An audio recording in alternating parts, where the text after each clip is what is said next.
This is the video for the UDL classroom planning assignment for me and Ryder.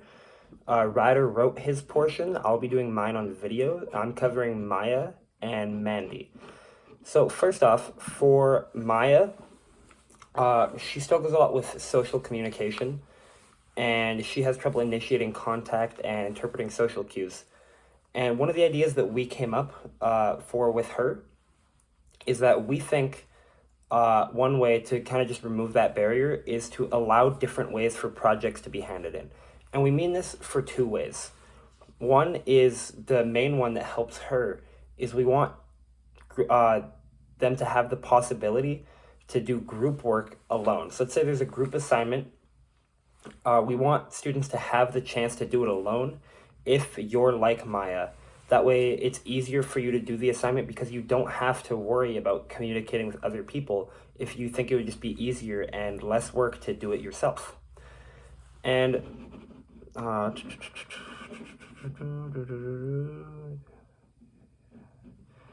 yada yada. Yeah. So we believe that this will support multiple students because it will help Mandy, because Mandy is, it says in her pros list, her strengths list, that Mandy is academically strong and motivated to participate individually. Meaning, if there's a group project, Mandy will do much better alone than she will with a group, which is very similar to Maya. And that's how we believe this will help another student. But the other way that was slightly previously mentioned, that how we want to do assignments differently, is we believe that they should be able to do it in either way. Sort of like this assignment that we're doing, where we can hand it in a video or a paper. If it's applicable, we give them the written option, the video option. They can build a model. We just want to give them as many options as we can. So for example, if it's a written assignment to test like English and just your writing skills, you can't do that any other ways. But let's say you want to show your knowledge of the French Revolution if you're a little bit older.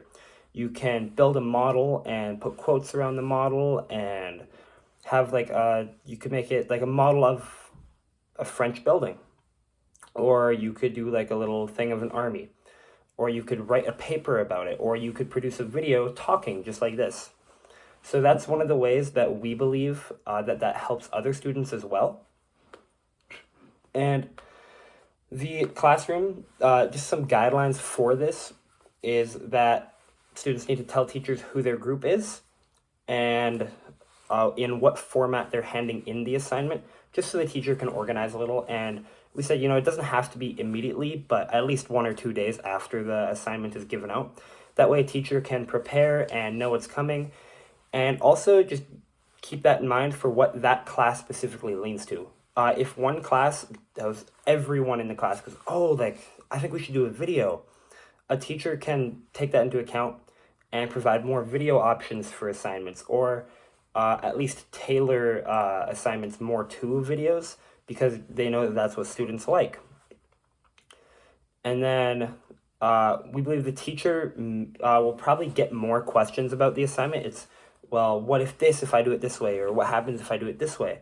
Are they marked the same? What's the rubric? So there will be more questions at the start. However, if a kid is choosing how they get to do the assignment, they can do it in a way that's more interesting to them, allowing for better focus, and they'll just pay attention more on the assignment once they have all their questions answered, rather than being uninterested in an assignment, not wanting to do it, and the teacher having to come around and just nag them to start doing their work.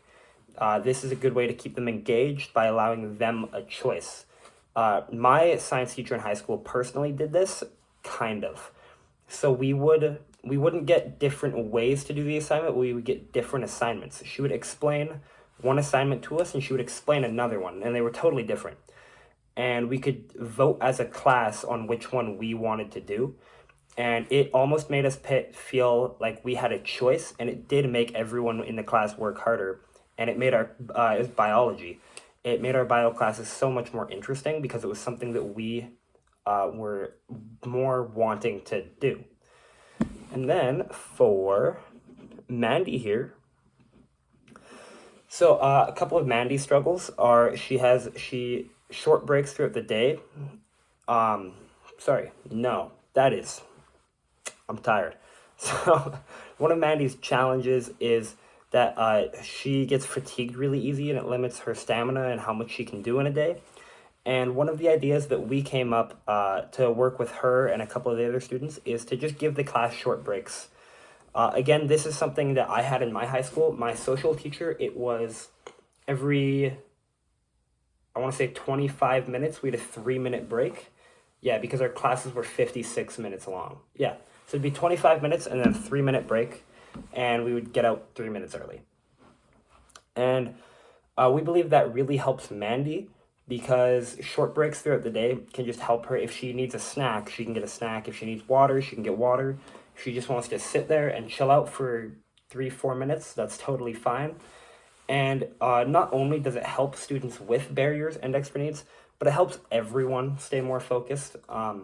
In my social class in high school, we would come back from we'd have kids falling asleep, and then we would go, boom, 3-minute break, and then everyone would come back more energized just because you can go to the hallway, you can chat with your friends, you can relax, you can get a sip of water, and it's just a nice little switch rather than repetitiveness. Because if something gets too repetitive, anyone doesn't want to pay attention, and this is a really good way to prevent that.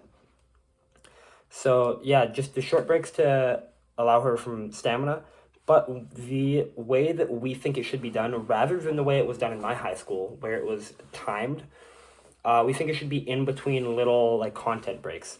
If one of the biggest problems is stamina throughout the day, you don't want to add extra confusion during the breaks. So let's say we're doing math and we're covering addition, subtraction, and we're starting multiplication. Instead, rather than going 25 minutes and then a break, which could be halfway through subtraction, it should be a break after addition and then after subtraction, and just to separate them. It shouldn't be in the middle of an idea. They should be kept apart to help also, because if, let's say, Mandy is a little confused, during that break, she can ask the teacher, hey, it's like, what's going on with addition? Or, like, could I get some extra help with subtraction? Or just if a student just wants to think about it a little more before moving on to the next content, it gives it more time to soak in, which we think would be a lot better for everyone if it was done that way.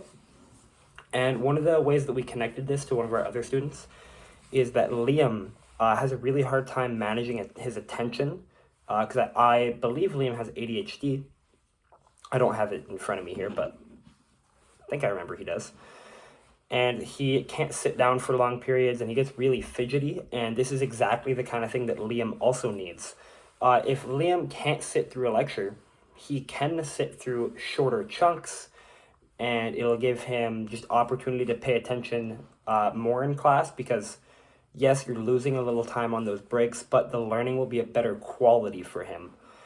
And it'll make him fidget less, he'll be running around less, and he can pay better attention. And it's also easier on the teacher because you're having to deal with Liam less by letting him move around, and it's just easier to keep it contained. And it's just a great way to allow everyone to kind of refresh and restart coming into a new piece of content. And then, while the students,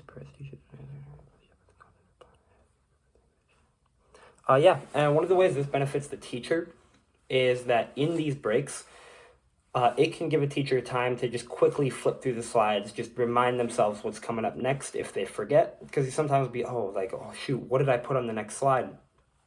During a break, you can just flip through, and then you know what's going on, and you have a little bit of time to think, and it just makes it easier to teach it, because it's easier to talk about something if you expect it coming.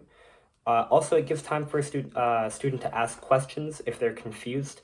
Let's say if you're a really shy student in the back, they don't want to interrupt the class, but then during this break, they can go up to the teacher. And that way it's a one-on-one conversation instead of a discussion.